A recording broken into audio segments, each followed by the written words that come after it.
बात को समझिए। जैसे ही आप कोई घटना घटी, किसी ने कुछ बोला या कुछ हुआ, तो हम उसको क्यों नहीं छोड़ पाते हैं? क्योंकि उसमें खुद को हम देखते हैं। सिंपल सा फैक्ट। हमें ऐसा लगता है कि अगर हम उसमें ना रहें तो होगा क्या?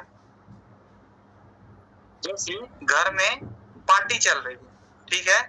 और हम उसमें नहीं हो, बेकरार हो जाता है, अरे कैसे पार्टी कर लिया, हम तो थे ही नहीं। तो हम हर जगह होना चाहते हैं, इसीलिए वो छूट नहीं पा रहा है। बात समझना आप?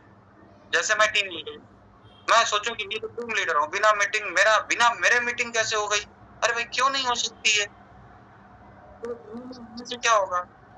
बात समझिए। मैं का भाव है, मैं का भाव, ये मुझे फंसा के रखता है। जिस दिन आप मान लीजिए कि मेरे ना होने से भी ये दुनिया चलेगी, भी ये बेटा बेटी पलेंगे, जी लिया, इसलिए से मेरे में आएगा मेरा होना। दरअसल मेरी दुनिया नहीं है, ये प्रकृति के होने में मैं हूँ। समझ में आ रहा है? ये भाव जिस दिन आ गया ना, उस दिन आप सब कुछ छोड़ दोगे। झगड़ा भी हो गया ना, तो आपको क्या समझ में आएगा? अच्छा ये झगड़ा हुआ तो मेरे को ये सबक देने के लिए, अभी मेरे को सबक मिल गया, बात भाड़ में जाए।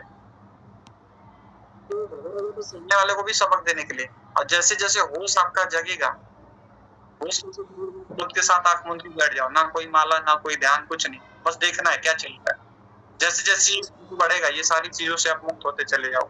और पकड़ता क्यों है? वो पकड़ नहीं, लेकिन पकड़ रही क्यों? क्योंकि वो इसमें खुद को इन्वॉल्व करना चाहता है, जबरदस्ती घुसना चाहता है।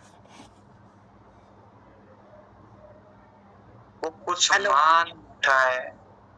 हेलो भैया, पहले मुझे कई कई ऐसा था कि वो याद भी नहीं रहता, मैं भूल गई थी।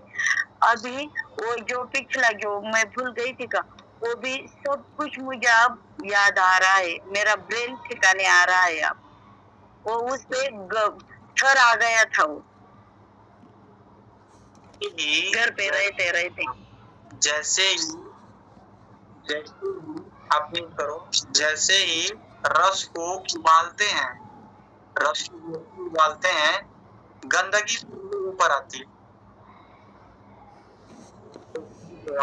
म्यूट करो, आप म्यूट करो। मैं क्या बोल रहा था कि जैसे ही रस को उबालते गंदगी ऊपर आती है, उसको हमारे तरफ बदर मैया बोला जाता है, गोरू का मैया, ठीक है? म्यूट करिए, रत्ना दीदी आप करिए।